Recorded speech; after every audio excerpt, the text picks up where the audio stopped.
Good morning, children. Last class we have learnt about living beings excrete. The sixth characteristics. We studied about six characteristics, right? So now I am explaining about characteristics of living beings. That is fifth standard state syllabus lesson named Living World. Lesson number 1, that is Living World. In that I am going to explain about characteristics of living beings. Okay, so last class I have already explained about six characteristics I explained. Okay, totally how many characteristics are there? Totally there are how many? 9 characteristics. Okay, totally there are 9 characteristics in living beings. Those are I have already explained till 6th. Okay, ಇಷ್ಟು explain ಮಾಡಿದ್ದೀನಿ. First just let us recall the characteristics of elements in this class. Okay, first characteristics, living beings are made up of cells. Okay, ಎಲ್ಲಾ living beings ಏನಿದೆ ಎಲ್ಲಾದು ಪ್ರತಿಯೊಂದು organisms ಯಾವ್ದು ಆಗಿರುತ್ತೆ, they are made up of cells ಇಂದ ಆಗಿರುತ್ತೆ. Okay, and living beings respire. ಎಲ್ಲಾ organisms ಏನಂತೆ ಉಸಿರಾಡ್ತವೆ. So that is the basic thing. ಯಾವುದು ಜೀವಿಗಳು ಉಸಿರಾಡ್ತಾ ಇದೆ, ಒಂದು ಆರ್ಗಾನಿಸಮ್ ಉಸಿರಾಡ್ತಾ ಇದೆ ಅಂದ್ರೆ that is we can easily identify this are living things, right? So living beings respire. That is the second characteristics of living beings. Okay, and third characteristics, living beings eat food. ಅಲ್ವಾ, ಪ್ರತಿಯೊಂದು ಜೀವಿಗಳು ಏನ್ ಮಾಡ್ತವೆ, ಪ್ರತಿಯೊಂದು ಜೀವಿಗಳು ಆಹಾರವನ್ನ ಸೇವನೆ ಮಾಡ್ತವೆ. So that is the main characteristics. Okay, and living beings grow. ಎಲ್ಲಾ ಲಿವಿಂಗ್ ಬೀಯಿಂಗ್ಸ್ ನೀವು ನೋಡಿದಿರಲ್ವಾ, ಬೆಳವಣಿಗೆ ಆಗುತ್ತೆ ಅಲ್ವಾ. ಫಾರ್ ಎಕ್ಸಾಂಪಲ್ ನಾವೀಗ first standard, second standard, third standard, fourth ಈ ರೀತಿ ಹೋಗ್ತಾ ಇದ್ರೆ ನಾವು ಸ್ವಲ್ಪ ಬೆಳವಣಿಗೆ. ಸೊ ವಿ ಆರ್ ಆಲ್ ನಾವು ಬೆಳೀತಾ ಇರ್ತೀವಿ ಅಲ್ವಾ. So we are all living beings ಅಂತ ಹೇಳ್ತೀವಿ. ನಾವೀಗ ಒಂದು ಫಾರ್ ಎಕ್ಸಾಂಪಲ್ ಈಗ ಏನು ಸಸ್ಯಗಳನ್ನೇ ತಗೋಬಹುದು, ಮ್ಯಾಂಗೋ ಟ್ರೀನೇ ತಗೊಳ್ಳಿ. ಫಸ್ಟ್ ನೀವು ಸ್ಮಾಲ್ ಸೈಜ್ ಇರುತ್ತೆ, ಇಷ್ಟೇ ಇರುತ್ತೆ. ಆಮೇಲೆ ವರ್ಷ ಬೆಳೀತಾ ಎಷ್ಟು ದೊಡ್ಡ ಮರವಾಗುತ್ತೆ ಅಲ್ವಾ. ಸೊ ಮ್ಯಾಂಗೋ ಟ್ರೀನ will you say that there is living beings ಅಂತ ನೀವು ಹೇಳ್ತೀರಾ? ಅದು ಲಿವಿಂಗ್ ಬೀಯಿಂಗ್ಸ್ ಅಂತ, ಜೀವವಿರುವ ವಸ್ತುಗಳು ಅಂತ ಹೇಳ್ತೀರಾ ನೀವು? ಹೌದು, ಅದನ್ನ we can easily say. Why? Because it's growing day by day ಅಲ್ವಾ, ಅದು ಬೆಳೀತಾ ಇದೆ. So we can easily identify that is living beings. Okay, living beings ಹೇಗೆ ಐಡೆಂಟಿಫೈ ಮಾಡ್ತೀರಾ? ಸೊ ಅದ್ರ ಆರ್ಗ್ಯಾನಿಸಮ್ ಕ್ಯಾರೆಕ್ಟರಿಸ್ಟಿಕ್ಸ್ ಆಧಾರದ ಮೇಲೆ we are going to identify these are living and these are non living things ಅಲ್ವಾ. ಅದರ ಲಕ್ಷಣಗಳ ಆಧಾರದ ಮೇಲೆ ನಾವು ಐಡೆಂಟಿಫೈ ಮಾಡ್ತೀವಿ ಯಾವ್ದು ಲಿವಿಂಗ್ ಬೀಯಿಂಗ್ಸ್ ಮತ್ತೆ ಯಾವ್ದು ನಾನ್ ಲಿವಿಂಗ್ ಬೀಯಿಂಗ್ಸ್, ಯಾವ್ದು ಜೀವಂತವಿರುವ ವಸ್ತುಗಳು, ಜೀವ ಇಲ್ಲದೆ ಇರೋದು ಅಂತ ನಾವು ಐಡೆಂಟಿಫೈ ಮಾಡ್ತೀವಿ. ಯಾವ್ದ್ರ ಮೇಲೆ? On the basis of characteristics. Okay, so fourth characteristics, living beings grow, and fifth characteristics, living beings move. Living beings ಎಲ್ಲ ಮೂವ್ ಆಗುತ್ತೆ ಅಲ್ವಾ. ಮೂವ್ ಅಂದ್ರೆ ಚಲನೆ, ಒಂದು ಪ್ಲೇಸ್ ಇಂದ ಇನ್ನೊಂದು ಪ್ಲೇಸ್ಗೆ ಮೂವ್ ಆಗುತ್ತೆ living being. So that is also characteristics. And six characteristics last class explain living beings excrete. ಅಂದ್ರೆ ಲಿವಿಂಗ್ ಬೀಯಿಂಗ್ಸ್ ಎಲ್ಲಾ ಲಿವಿಂಗ್ ಬೀಯಿಂಗ್ಸ್ ಏನು ವಿಸರ್ಜನೆ ಮಾಡುತ್ತವೆ ಅಂತ ಹೇಳಿದ್ವಿ. ನಾನು ಲಾಸ್ಟ್ ಕ್ಲಾಸ್ ಎಕ್ಸ್ಪ್ಲೈನ್ ಮಾಡಿದ್ದೀನಿ. Okay, that means unwanted things it will throw out. ನಮ್ಗೆ ಯಾವ್ದು ನಾವೀಗ ಆಹಾರ ಸೇವಿಸ್ತೀವಿ, ಎಲ್ಲಾವುದು ಆಹಾರದಲ್ಲಿ ಎಲ್ಲ ವಾಂಟೆಡ್ ಥಿಂಗ್ಸ್ ಇರಲ್ಲ, ಅನ್ವಾಂಟೆಡ್ ಥಿಂಗ್ಸ್ ಕೂಡ ಇರುತ್ತೆ. ಸೊ ನಮ್ಮ ಬಾಡಿ ಏನ್ ಮಾಡುತ್ತೆ, ನಾವು wanted things it will keep it inside and it will utilise it, and what are the unwanted things it will throw out.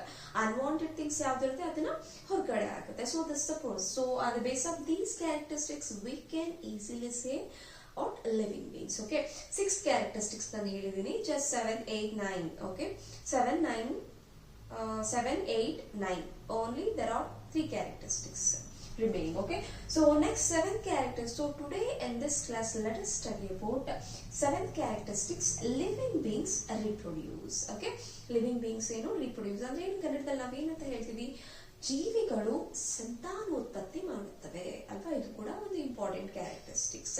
ನಾನಿಲ್ಲಿ ಕನ್ನಡದಲ್ಲೂ ಇಂಗ್ಲಿಷಲ್ಲೂ ಎರಡರಲ್ಲೂ ನಾನು ಎಕ್ಸ್ಪ್ಲೈನ್ ಮಾಡ್ತೀನಿ. ಯಾಕೆಂದ್ರೆ ಕೆಲವರು ಕನ್ನಡ ಮೀಡಿಯಂ ಸ್ಟೂಡೆಂಟ್ಸ್ ಇರ್ತಾರೆ, ಅವ್ರಿಗೂ ಈಸಿ ಆಗಲಿ, ಅವರು ಕೂಡ ಇಂಗ್ಲಿಷ್ನ ಇಂಗ್ಲಿಷಲ್ಲಿ ಹೇಳಿದ್ರೆ ಸ್ವಲ್ಪ ಅರ್ಥ ಮಾಡ್ಕೊಳ್ತಾರೆ, ಈಸಿ ಆಗಲಿ ಅಂತ. ಅದೊಂದೇ ರೀಸನ್ ನಾನು ಎಕ್ಸ್ಪ್ಲೈನ್ ಮಾಡ್ತಾ ಇರೋದು. ಸೊ ಯಾರೆಲ್ಲ ನನ್ನ ಯೂಟ್ಯೂಬ್ ಚಾನಲ್ಗೆ ಸಬ್ಸ್ಕ್ರೈಬ್ ಆಗಿಲ್ಲ, ದಯವಿಟ್ಟು ಸಬ್ಸ್ಕ್ರೈಬ್ ಆಗಿ ಅಂಡ್ ಈ ವಿಡಿಯೋಸ್ನ ಆದಷ್ಟು ಶೇರ್ ಮಾಡಿ. ಒಬ್ಬರಿಗೆ ಯೂಸ್ ಆಗುತ್ತೆ ಅಂದ್ರೆ ನಾವು ಶೇರ್ ಮಾಡೋದ್ರಲ್ಲಿ ನಿಜವಾಗ್ಲೂ ತಪ್ಪಿಲ್ಲ. ಅದು ಇಂಥ ಸಿಲೆಬಸ್ ಎಲ್ಲ, ಯಾಕೆಂದ್ರೆ ಕೆಲವು ಮಕ್ಕಳು ಈಗ ಹುಷಾರಿಲ್ಲ ಅಂತ ಹೇಳ್ತೀವಿ, ಏನೋ ಮೇನ್ ಫಂಕ್ಷನ್ ಅಟೆಂಡ್ ಮಾಡ್ಬೇಕಾಗಿರುತ್ತೆ. ಸೊ ಆ ಟೈಮಲ್ಲಿ ಇಂಥ ಸಿಲೆಬಸ್ ಎಲ್ಲ ಎಕ್ಸ್ಪ್ಲೈನ್ ಮಾಡಿರ್ತಾರೆ ಮೇಡಮ್. ಸೊ ಆ ಟೈಮಲ್ಲಿ ಅವ್ರಿಗೆ ಮಿಸ್ ಆದ್ರೆ ಖಂಡಿತವಾಗ್ಲೂ ಇದು ಮುಂದೆ ನೆಕ್ಸ್ಟ್ ಅರ್ಥ ಮಾಡ್ಕೊಂಡು ತುಂಬಾ ಕಷ್ಟ ಆಗುತ್ತೆ ಕೆಲವು ಟಾಪಿಕ್ಸ್. ಸೊ ಅಂತ ಟೈಮಲ್ಲಿ ಈ ತರ ವಿಡಿಯೋಸ್ ನಿಜವಾಗ್ಲೂ ಯೂಸ್ಫುಲ್ ಆಗುತ್ತೆ. ಯಾಕೆಂದ್ರೆ ನಾವು ಫಸ್ಟ್ ಟೈಮ್ ಟೀಚ್ ಮಾಡಿದಂಗೆ ನೆಕ್ಸ್ಟ್ ಟೈಮ್ ನಮಗೆ ಟೀಚ್ ಮಾಡಕ್ಕೆ ಅಷ್ಟೊಂದು ಸಮಯ ಸಿಗಲ್ಲ. ಯಾಕೆಂದ್ರೆ ಆಲ್ಮೋಸ್ಟ್ ತುಂಬಾ ಸಿಲೆಬಸ್ ಇರುತ್ತೆ, ನಿಮ್ಗೆ ಗೊತ್ತಿರುತ್ತಲ್ವಾ. So most of the syllabus ನಾವು ಕವರ್ ಮಾಡ್ಬೇಕಂದ್ರೆ ಇಟ್ ಟೇಕ್ಸ್ ಟೈಮ್. ಸೊ ಬೇರೆ ಸಿಲೆಬಸ್ ಇದು ಜಸ್ಟ್ ಸ್ವಲ್ಪ ಒಂದು 5 to 10 minutes ಎಕ್ಸ್ಪ್ಲೈನ್ ಮಾಡ್ಬಿಟ್ಟು ನೆಕ್ಸ್ಟ್ ನಾವು ಟಾಪಿಕ್ ನಾವು ಎಕ್ಸ್ಪ್ಲೈನ್ ಮಾಡ್ತೀವಿ. ಸೊ ಅದನ್ನ ನೀವು ಮಿಸ್ ಮಾಡ್ಕೊಂಡ್ರೆ it will be very difficult in the future.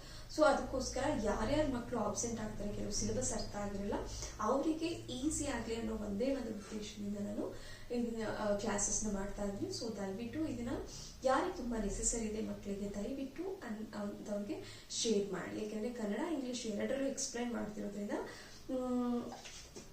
ಮಕ್ಕಳಿಗೆ ಅಷ್ಟೊಂದು ಕಷ್ಟ ಆಗಲ್ಲ, ಬೇಗ ಈಸಿ ಆಗುತ್ತೆ, ಅರ್ಥ ಮಾಡ್ಕೊಂತಾರೆ. ಸೊ ಸೈನ್ಸ್ ಎಲ್ಲ ಕಷ್ಟ ಅಂತಾರಲ್ವಾ, ನಿಜವಾಗ್ಲೂ ಕಷ್ಟ ಇಲ್ಲ, ಇದು ಅರ್ಥ ಮಾಡ್ಕೋಬೇಕಷ್ಟೇ. ಅರ್ಥ ಮಾಡ್ಕೊಂಡ್ರೆ ಎಲ್ಲವೂ ತುಂಬಾ ಈಸಿ ಅನ್ಸುತ್ತೆ. ಸೊ ಯಾರೆಲ್ಲ ನನ್ನ ಯೂಟ್ಯೂಬ್ ಚಾನಲ್ಗೆ ಸಬ್ಸ್ಕ್ರೈಬ್ ಆಗಲಿ ದಯವಿಟ್ಟು ಸಬ್ಸ್ಕ್ರೈಬ್ ಆಗಿ ಅಂಡ್ ಶೇರ್ ಮಾಡಿ, ಓಕೆನಾ. So today in this class let us study about living beings reproduce, ಜೀವಿಗಳು ಸಂತಾನೋತ್ಪತ್ತಿ ಮಾಡುತ್ತವೆ ಅಂತ ಹೇಳಿದೆ ಅಲ್ವಾ. ಸೊ ಈಗ ಫಾರ್ ಎಕ್ಸಾಂಪಲ್ ನೀವು ಎಷ್ಟೊಂದು ಜೀವಿಗಳು ನೋಡ್ತೀರಾ ಅಲ್ವಾ. ಈಗ ಫಾರ್ ಎಕ್ಸಾಂಪಲ್ ನೋಡಿ, ಕೆಲವು ಇಲ್ಲಿ ಎಕ್ಸಾಂಪಲ್ ನಾನು ಹೇಳಿದ್ದೀನಿ. Chicken, snake, duck, crocodile, penguin. Okay, these are all the animals and so ella animals, the bird, reptiles ella mix agide. Okay, just organism animals anta tilkoli. Okay, ee animals ಮತ್ತೆ ಈ animals just compare ಮಾಡ್ಕೊಳ್ಳಿ. Dog, cat, cow, tiger, pig. ಓಕೆನಾ. ಈ animals ಅಲ್ಲಿ ನಾವೇನ್ ಮಾಡ್ತೀವಿ, clear ಆಗಿ observe ಮಾಡಿದ್ರೆ ನೋಡಿ, ಈ ಅನಿಮಲ್ಸ್ ಅಬ್ಸರ್ವ್ ಮಾಡಿದ್ರೆ ದೀಸ್ ಅನಿಮಲ್ಸ್ ಇಟ್ ಲೇ ಎಗ್ಸ್. ಓಕೆ, ಈ ಅನಿಮಲ್ಸ್ ಏನ್ ಮಾಡ್ತೇವೆ, ಮೊಟ್ಟೆ ಇಡುತ್ತೆ. ಮೊಟ್ಟೆ ಇಟ್ಟು ಆಮೇಲೆ ಏನ್ ಮಾಡುತ್ತೆ, ಅದನ್ನ ಮರಿಗಳನ್ನ ಮಾಡುತ್ತೆ ಅಲ್ವಾ. ನಾವು ಕೋಳಿಗಳನ್ನ ಮನೇಲಿ ಆಲ್ಮೋಸ್ಟ್ ನಾವು ಸಾಕಿರ್ತೀವಿ, ಕೋಳಿ ನೋಡ್ತೀವಿ ಅಲ್ವಾ, ಮೊಟ್ಟೆ almost we are going to eat egg ಅಲ್ವಾ. ಸೊ ಚಿಕನ್ ಏನ್ ಮಾಡುತ್ತೆ, ಕೋಳಿ ಏನ್ ಮಾಡುತ್ತೆ, ಚಿಕ್ಸ್ ಮರಿಗಳನ್ನ ಮಾಡುತ್ತೆ. ಹೇಗೆ, ಫಸ್ಟ್ ಅದು ಮೊಟ್ಟೆ ಇಡುತ್ತೆ. ಮೊಟ್ಟೆ ಇಡೋ ಪ್ರಾಣಿಗಳನ್ನ ನಾನು ಒಂದ್ ಕಡೆ ಬರ್ತಿದ್ದೀನಿ, ಇದು ಲೆಫ್ಟ್ ಸೈಡ್ ಮೊಟ್ಟೆ ಇರೋ ಪ್ರಾಣಿಗಳು. ಇವು ರೈಟ್ ಸೈಡ್ ಏನ್ ಬರ್ತಿದ್ದೀನಿ, ಮರಿಗಳಿಗೆ ಜನ್ಮ ಕೊಡೋ ಪ್ರಾಣಿಗಳನ್ನ ನಾನು which animals which give birth to young ones. Young ones ಅಂದ್ರೆ ಮರಿಗಳು, ಯಾವ ಮರಿಗಳಿಗೆ ಜೀವ ಕೊಡ್ತಾವಲ್ಲ, ಸೊ ಅದನ್ನ ನಾನು ಇಲ್ಲಿ ಬರ್ತಿದ್ದೀನಿ. ಡಾಗ್ ಮತ್ತೆ ಪಪ್ಪೀಸ್ ನಾವ್ ಏನಿರ್ತೀವಿ ಅದಕ್ಕೆ ಜೀವ ಇರುತ್ತೆ, ಮರಿಗಳನ್ನ ಮೊಟ್ಟೆ ಇಡಲ್ಲ ಡಾಗ್ ಅಲ್ವಾ.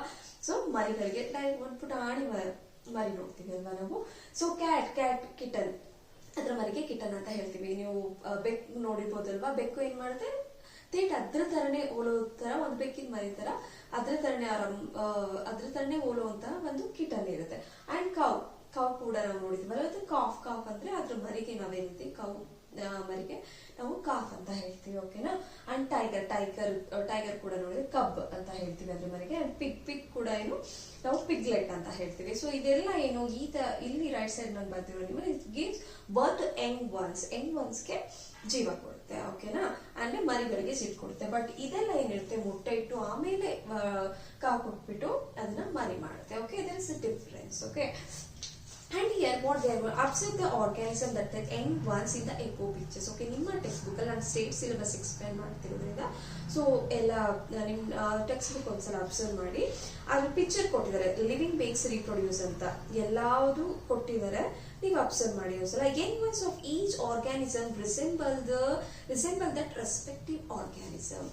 ಈಗ ಫಾರ್ ಎಕ್ಸಾಂಪಲ್ ನೀವು ಈಗ ನಿಮ್ ಫ್ರೆಂಡ್ಸ್ ಅಥವಾ ನಿಮ್ ಕೊಲೀಗ್ಸ್ ಆಗಿರ್ಬೋದು, ನಿಮ್ಗೆ ಹೇಳ್ತಿರ್ತಾರಲ್ವಾ ನಿಮ್ ಫ್ರೆಂಡ್ಸ್, ನಿಮ್ಮ ಅಮ್ಮನ ತರ ಇದೆಯಾ ಕಣೆ, ನಿಮ್ ಅಪ್ಪನ ತರ ಇದೆಯಾ, ನೋಡೋದಕ್ಕೆ ಅವ್ರ ತಾತನ ತರ ಇದಾರೆ, ನಿಮ್ ಅಜ್ಜಿ ತರ ಇದೆಯಾ, ಅಜ್ಜಿ ತರ ಫೇಸ್ ಇದೆ, ಕಲರ್ ಇದೆ ಅಂತ ಹೇಳ್ತಾರಲ್ವಾ, ಇವ್ರ ಅಣ್ಣನ ತರ ಇದಾರೆ. ಸೊ ನಿಮ್ಮ ಜನರೇಷನ್ ಏನು ಆಲ್ಮೋಸ್ಟ್ ನೆಕ್ಸ್ಟ್ ಅದು ಮೊಟ್ಟೆ ಮರಿ ಏನ್ ಮಾಡುತ್ತೆ ಅದೆಲ್ಲ ರಿಸೆಂಬಲ್ ಅಂದ್ರೆ ಹೋಲಿಕೆ ಇರುತ್ತೆ ಅವರ ತಂದೆಗೆ. ಅಥವಾ ನಾವೀಗ ನಮ್ ತಂದೆ ತರ ಇರ್ತೀವಿ, ಇಲ್ಲ ನಮ್ ತಾಯಿ ತರ ಇರ್ತೀವಿ, ನಮ್ಗೆ ಎಷ್ಟೋ ಸರಿ ಇರ್ತಾರೆ, ನಿಮ್ ತಾಯಿ ತರ ಇದೆಯಾ, ನಿಮ್ ಅಪ್ಪನ ತರ ಇದೆಯಾ. ಸೊ ಆ ಮರಿಗಳು ಏನಾಗುತ್ತೆ, ಅದು ರಿಸೆಂಬಲ್ ಹೋಲಿಕೆ ಆಗುತ್ತೆ, ಅವ್ರ ಪೇರೆಂಟ್ ತರನೇ ಹೋಲಿಕೆ ಇರುತ್ತೆ ಅಂತ ಹೇಳ್ತಾರೆ ಅಲ್ವಾ. Which gave birth to them ಅಲ್ವಾ. ಅದು ಯಾವ ಬರ್ತ್ ಕೊಡುತ್ತೆ ಅದ್ರ ಹೋಲಿಕೆ ಇರುತ್ತೆ, ಅದ್ರ ಪೇರೆಂಟ್ ಹೋಲಿಕೆ ಇರುತ್ತೆ, ಅಂದ್ರೆ ಸೇಮ್ ಅದ್ರ ತರ ಸ್ವಲ್ಪ ರಿಸೆಂಬಲೆನ್ಸ್ ಸ್ವಲ್ಪ ಸೇಮ್ ಇರುತ್ತೆ ಅಂತ. The process of an organism, okay, the process of an organism giving birth to young ones which resemble it is called reproduction. Okay, reproduction ಅಂತ ಅಂದ್ರೆ ಏನು, the process of an organism which give birth to young ones. Okay, ಇದೊಂದು ಏನಿರುತ್ತೆ organism ಎಲ್ಲ ಪ್ರತಿಯೊಂದು ಜೀವಿಗಳು ಕೂಡ ಅದಕ್ಕೆ ಜೀವ ಕೊಡ್ತವೆ, ಅದರ ಮರಿಗಳಿಗೆ ಅಲ್ವಾ ಜೀವ ಕೊಡ್ತವೆ. ಇಟ್ ರಿಸೆಂಬಲ್ ಏಟ್, ಅದ್ರ ತರನ ಹೋಲಿಕೆ ಹೊಂದುತ್ತೆ. ಸೊ ಈ ಪ್ರೋಸೆಸ್ ನ ನಾವು ಏನ್ ಹೇಳ್ತೀವಿ, ರೀಪ್ರೊಡಕ್ಷನ್ ಅಂತ ಹೇಳ್ತೀವಿ. ಏನಂತ ಹೇಳ್ತೀವಿ, ರೀಪ್ರೊಡಕ್ಷನ್ ರೀಪ್ರೊಡಕ್ಷನ್ ಅಂತ ಹೇಳ್ತೀವಿ. So 1 marks question, what is reproduction ಅಂತ ಕೇಳ್ಬೋದು. ರೀಪ್ರೊಡಕ್ಷನ್ ಅಂತ ರೀಪ್ರೊಡಕ್ಷನ್ ಅಂತ ಕೇಳಿದ್ರೆ ಏನಂತ ಆನ್ಸರ್ ಮಾಡಬೇಕು, the process of organism giving birth to young ones. Okay, giving birth to young ones which resemble it. This process is called reproduction. Okay, ಈ complete process ನ reproduction ಅಂತ ಹೇಳ್ತೀವಿ. ಜನ್ಮ ಕೊಡ್ತವೆ ಪೇರೆಂಟ್, ಬಟ್ ಪೇರೆಂಟ್ ಜನ್ಮ ಕೊಟ್ಟಾಗ ಏನಾಗುತ್ತೆ, ಅದ್ರ ತರನೇ ಹೋಲಿಕೆ ಇರುತ್ತೆ, ಆ ಪೇರೆಂಟ್ ತರನೇ ಹೋಲಿಕೆ ಇರುತ್ತೆ. ಸೊ ಈ ಕ್ರಿಯೆನ, ಈ ಹೋಲ್ ಪ್ರೋಸೆಸ್ ನ ಏನ್ ಹೇಳ್ತೀವಿ, ರೀಪ್ರೊಡಕ್ಷನ್ ಅಂತ ಹೇಳ್ತೀವಿ. ಓಕೆನಾ. ಜೀವಿಯೊಂದು ತನ್ನನ್ನೇ ಹೋಲುವ ಮರಿಜೀವಿಗಳಿಗೆ ಜನ್ಮ ನೀಡುವುದನ್ನು ಸಂತಾನೋತ್ಪತ್ತಿ ಎನ್ನುವರು. ಕನ್ನಡದಲ್ಲಿ ಏನಂತ ಹೇಳ್ತೀವಿ, ಜೀವಿಯೊಂದು ತನ್ನನ್ನೇ ಹೋಲುವ ಮರಿಜೀವಿಗಳಿಗೆ ಜನ್ಮ ನೀಡುವಂತಹ ಒಂದು ಕ್ರಿಯೆನ ಏನಂತ ಹೇಳ್ತೀವಿ, ಸಂತಾನೋತ್ಪತ್ತಿ ಅಂತ ಹೇಳ್ತೀವಿ. Reproduction, what is reproduction, 1 marks question ಇದರಲ್ಲಿ ಕೇಳ್ಬೋದು. ಓಕೆ, ಅಂಡ್ ನಿಮಗೆ ನೆಕ್ಸ್ಟ್ ಒಂದು ಆಕ್ಟಿವಿಟಿ ಕೊಟ್ಟಿದ್ದಾರೆ, ನಿಮ್ಮ ಸ್ಟೇಟ್ ಸಿಲೆಬಸ್ ಮಾಡ್ತಿರೋದ್ರಿಂದ ಚೆಕ್ ಮಾಡಿ. Given below are certain statements ನಿಮ್ಮ ಟೆಕ್ಸ್ಟ್ ಬುಕ್ ಅಲ್ಲಿ ಕೊಟ್ಟಿದ್ದಾರೆ related to reproduction. If the statements are correct, put tick mark. If the statements are wrong, put wrong mark. Okay, statement correct ಇದ್ರೆ tick mark ಹಾಕಿ, ಅಥವಾ wrong ಇದ್ರೆ wrong mark ಹಾಕಿ, we have to write the correct statement ಅಂತ ಹೇಳಿದ್ದಾರೆ. So first statement, organisms continue their generation by reproductions ಅಲ್ವಾ. ಹೀಗಂದ್ರೆ ಏನು, ಪ್ರತಿಯೊಂದು ಜೀವಿಗಳು ಅದ್ರ ಜನರೇಷನ್ ನ ಕಂಟಿನ್ಯೂ ಮಾಡುತ್ತೆ. ಹೇಗೆ, ಬೈ ರೀಪ್ರೊಡಕ್ಷನ್ ಅಂದ್ರೆ ಸಂತಾನೋತ್ಪತ್ತಿ ಮಾಡ್ತಾ, ಅದ್ರ ಮರಿಗಳಿಗೆ ಜನ್ಮವನ್ನ ನೀಡ್ತಾ, ಅದ್ರ ಸಂತಾನೋತ್ಪತ್ತಿನ ಜನರೇಷನ್ ಕಂಟಿನ್ಯೂ ಆಗುತ್ತೆ ಅಂತ ಹೇಳಿದ್ರೆ. ಈ ಸ್ಟೇಟ್ಮೆಂಟ್ ರೈಟ್ ಆರ್ ರಾಂಗ್? ಈ ಸ್ಟೇಟ್ಮೆಂಟ್ ರೈಟ್, ಹೌದಲ್ವಾ. ಎಲ್ಲಾ ಜೀವಿಗಳು ಅದರ ಸಂತಾನೋತ್ಪತ್ತಿ ಕ್ರಿಯೆನ ಮರಿಗಳಿಗೆ ಜನ್ಮ ನೀಡ್ತಾ ಕಂಟಿನ್ಯೂ ಮಾಡ್ತವೆ. ಇದು right statement. Right or wrong ಅಂತ ಇದೆಯಲ್ಲ, ಅದರಲ್ಲಿ ಜಸ್ಟ್ ಪುಟ್ ಟಿಕ್ ಮಾರ್ಕ್, ಈ ರೀತಿ ಟಿಕ್ ಮಾರ್ಕ್ ಹಾಕಿ. ಓಕೆ, ಸೆಕೆಂಡ್ ಸ್ಟೇಟ್ಮೆಂಟ್ ಅಬ್ಸರ್ವ್ ಮಾಡಿ. Due to reproduction the other organisms in environment get food. Okay, ಈ ರೀಪ್ರೊಡಕ್ಷನ್ ಆಗೋದ್ರಿಂದ ಬೇರೆ ಆರ್ಗ್ಯಾನಿಸಮ್ ಏನಿರ್ತೀವಿ, other organism in the environment get food. ಎಲ್ಲ ಆರ್ಗ್ಯಾನಿಸಮ್ಸ್ ಫುಡ್ ಅದಕ್ಕೆ ಸಿಗುತ್ತೆ ಅಲ್ವಾ ರೀಪ್ರೊಡಕ್ಷನ್ ಆಗೋದ್ರಿಂದ. ಹೌದು, ರೀಪ್ರೊಡಕ್ಷನ್ ಆಗೋದ್ರಿಂದ ಎಲ್ಲ ಆರ್ಗ್ಯಾನಿಸಮ್ಸ್ ಕೂಡ ಫುಡ್ ಸಿಗುತ್ತೆ, ಅಷ್ಟೊಂದೇನು ಶಾರ್ಟೇಜ್ ಆಗಲ್ಲ. This statement is correct. Put tick mark. Okay, and third statement, reproduction is scene only in animals ಅಂತ ಕೇಳಿದ್ದಾರೆ. ಇದೇನಂದ್ರೆ ಕನ್ನಡದ ರೀಪ್ರೊಡಕ್ಷನ್ ಸಂತಾನೋತ್ಪತ್ತಿ ಏನು ಅನಿಮಲ್ಸ್ ಅಲ್ಲಿ, ಪ್ರಾಣಿಗಳಲ್ಲಿ ಮಾತ್ರ ನೋಡ್ತೀವಿ ಅಂತ ಹೇಳ್ತಾರೆ. This statement is wrong. ಪ್ರಾಣಿಗಳಲ್ಲಿ ಮಾತ್ರನಾ ಸಂತಾನೋತ್ಪತ್ತಿ ಆಗೋದು, ರೀಪ್ರೊಡಕ್ಷನ್ ಆಗೋದು? That is wrong. ಸಸ್ಯಗಳಲ್ಲೂ ಕೂಡ ನೋಡ್ತೀವಿ, ಎಲ್ಲ ಆರ್ಗ್ಯಾನಿಸಮ್ಸ್ ಕೂಡ ಏನು ರೀಪ್ರೊಡಕ್ಷನ್ ಪ್ರೋಸೆಸ್ ಆಗೋದನ್ನ ನೋಡ್ತೀವಿ. So that is wrong. Reproduction seen in all plants and animals, ಎಲ್ಲಾದ್ರಲ್ಲೂ ಕೂಡ ರೀಪ್ರೊಡಕ್ಷನ್ ನೋಡ್ತೀವಿ. Just put wrong mark. Third ಒನ್ಗೆ ರಾಂಗ್ ಮಾರ್ಕ್ ಹಾಕಿ, ಅದ್ರ ಮುಂದೆ ಬರೀರಿ reproduction seen in all plant and animals. Okay, and fourth statement ಕೊಟ್ಟಿದ್ದಾರೆ ಏನು, there will not be any danger in the environment by overproduction of a single organism. Okay, ಇಲ್ಲಿ ಒಂದೇ ಒಂದು ಇದೇನು ಪ್ರಾಬ್ಲಮ್ ಆಗಲ್ಲ ಅಂತ ಹೇಳ್ತಾರೆ. ಏನು, ಒಂದೇ ಒಂದು ಆರ್ಗ್ಯಾನಿಸಮ್, ಒಂದೇ ಒಂದು ಜೀವಿ ತುಂಬಾ ಓವರ್ ರೀಪ್ರೊಡಕ್ಷನ್ ಅಂದ್ರೆ ತುಂಬಾ ಮರಿಗಳಿಗೆ ಜನ್ಮ ಕೊಡ್ತಾ ಹೋದ್ರೆ ಒಂದೇ ಒಂದು ಜೀವಿಗಳು ಏನು ಆಗಲ್ಲ ಅಂತ ಹೇಳಿದ್ದಾರೆ. ದಿಸ್ ಇಸ್ ಏನು right or wrong? This is wrong. ಈಗ ಒಂದೇ ಒಂದು ಅನಿಮಲ್ ತುಂಬಾ over reproduction, for example snake ಅಂತ ಹೇಳ್ತೀವಿ, ಅದು ಕೂಡ ಅನಿಮಲ್. ಈಗ ಅನಿಮಲ್ ಅದಕ್ಕೆ ಮೊಟ್ಟೆ ಇಟ್ಟು ತುಂಬಾ ಅನಿಮಲ್ಸ್, ತುಂಬಾ ಹಾವುಗಳಿಗೆ ಜನ್ಮ ಕೊಟ್ಬಿಟ್ರೆ ಅದೊಂದೇ ಅನಿಮಲ್ ಏನಾಗ್ಬಿಡುತ್ತೆ, ಅದಕ್ಕೆ ಆಹಾರದ ಕೊರತೆ ಆಗುತ್ತೆ. Okay, there is lack of food. Okay, ಆ ಫುಡ್ ಆಹಾರದ ಕೊರತೆ ಆಗುತ್ತೆ. ಅದಕ್ಕೆ ಈಗ ಕಪ್ಪೆಗಳು ಬೇಕು. ಕಪ್ಪೆಗಳ ಸಂತಾನೋತ್ಪತ್ತಿ ಇಲ್ಲ ಅಂದ್ರೆ ಅದು ಏನ್ ಆಹಾರ ತಿನ್ನುತ್ತೆ ಅಲ್ವಾ. ಸೊ ಅದು ಕೂಡ ಬ್ಯಾಲೆನ್ಸ್ ಆಗ್ಬೇಕು. ಸೊ ಯಾವುದೇ ಒಂದು ಅನಿಮಲ್ ಕೂಡ ಓವರ್ ರೀಪ್ರೊಡಕ್ಷನ್ ಆದ್ರೆ ಇಂಬ್ಯಾಲೆನ್ಸ್ ಆಗುತ್ತೆ. ಓಕೆ, ಅದಕ್ಕೆ ಫುಡ್ ಕೂಡ ಸಿಗಲ್ಲ. ಪ್ರಾಬ್ಲಮ್ ಆಗುತ್ತೆ. So this is fourth statement is wrong. Instead of that you just write over reproduction, it's what? It's lack of, it leads to lack of food and it imbalance the whole life cycle ಅಂತ ನೀವು ಬರೀಬಹುದು. Correct statement. Whole life cycle ನ imbalance ಮಾಡುತ್ತೆ and food shortage ಆಗುತ್ತೆ. ಹಾವುಗಳೆಲ್ಲ ತುಂಬಾ ಜಾಸ್ತಿ ಆಗ್ಬಿಟ್ಟೆ ಆಮೇಲೆ ನಿಜವಾಗ್ಲೂ ನಮ್ಗೆ ಬದುಕೋದಕ್ಕೆ ಕಷ್ಟ ಆಗ್ಬಿಡುತ್ತೆ. So there is a limit for everything. Okay, reproduction ಆಗಬೇಕು, over reproduction, that is wrong. Okay, so this is about the what statement. Okay, and some animals carry out reproduction by laying eggs alva. ನಾನು ಹೇಳಿದೆ ಅಲ್ವಾ, ಕೆಲವು animals reproduction carry ಮಾಡ್ತಾರೆ. ಹೇಗೆ? ಮೊಟ್ಟೆ ಇಡೋದ್ರ ಮೂಲಕ, ಮೊಟ್ಟೆ ಇಟ್ಟು ಮರಿ ಮಾಡಿ ಈ ರಿಪ್ರೊಡಕ್ಷನ್ ಅಂದ್ರೆ ಸಂತಾನೋತ್ಪತ್ತಿ ಕ್ರಿಯೆ ಈ ರೀತಿ ಮಾಡ್ತಾರೆ ಕೆಲವು ಅನಿಮಲ್ಸ್. ಅಂಡ್ ಕೆಲವು some others by directly giving birth to young ones. Some animals, you know, some animals it will give birth to young ones. ಅಂದ್ರೆ ಚಿಕ್ಕ ಮರಿಗಳಿಗೆ ಡೈರೆಕ್ಟ್ ಆಗಿ ಜನ್ಮ ನೀಡ್ತವೆ ಅಂತ ಹೇಳ್ತಾರೆ. ಓಕೆನಾ? ಇದು ನೋಡಿ, ಇದೇನು ಡಾಗ್ ಆಗಿರ್ಬೋದು, ನೀವು ಡೈರೆಕ್ಟ್ ಪಪ್ಪೀಸ್ ನೋಡಿರ್ತೀರಲ್ವಾ, ಮರಿಗಳಲ್ಲಿ ನೋಡ್ತೀರಲ್ವಾ, ಕ್ಯಾಟ್ ಆಗಿರ್ಬೋದು, ಆ ಬೆಕ್ಕಿನ ಮರಿಗಳು ನಾವು ಡೈರೆಕ್ಟ್ ಆಗಿ ನೋಡ್ತೀವಿ. ಅದೇನು ಮೊಟ್ಟೆ ಇಟ್ಟು ಇದು ಮಾಡಲ್ಲ, ಡೈರೆಕ್ಟ್ ಆಗಿ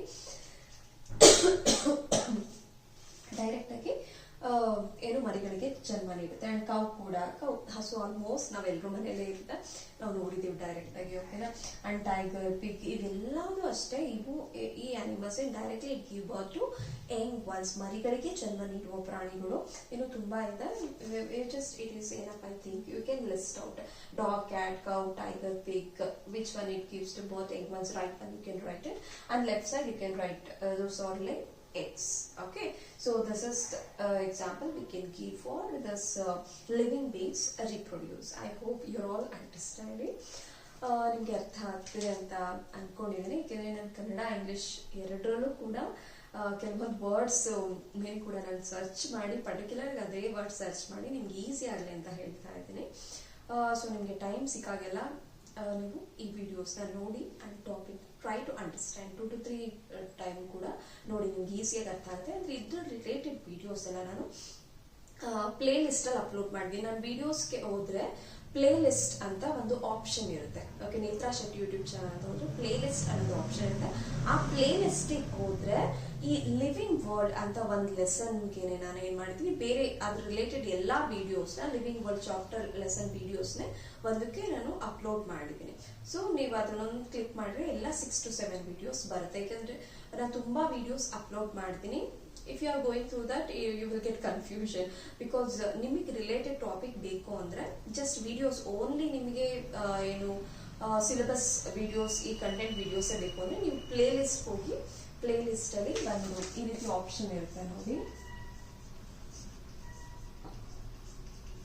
ಪ್ಲೇ ಲಿಸ್ಟ್ ಅನ್ನೋದೊಂದು ಆಪ್ಷನ್ ಇರುತ್ತೆ ನನ್ನ ಯೂಟ್ಯೂಬ್ ಚಾನಲ್. ಇದಕ್ಕೆ ಹೋಗಿ ಹೋಗಿದ್ರೆ ನಿಮಗೆ ಕಂಟೆಂಟ್ ಸಿಲೆಬಸ್ ರಿಲೇಟೆಡ್ ವಿಡಿಯೋಸ್ನ ಅಪ್ಲೋಡ್ ಮಾಡಿ. ನಿಮ್ಗೆ ಯಾವುದೇ ಡಿಸ್ಟರ್ಬೆನ್ಸ್ ಇರಲ್ಲ, you can easily you can watch the videos. Okay, playlist ಅಲ್ಲಿ ದಯವಿಟ್ಟು ವಾಚ್ ಮಾಡಿ, ಈ ವಿಡಿಯೋಸ್ನ ಮಿಸ್ ಮಾಡ್ಕೋಬೇಡಿ.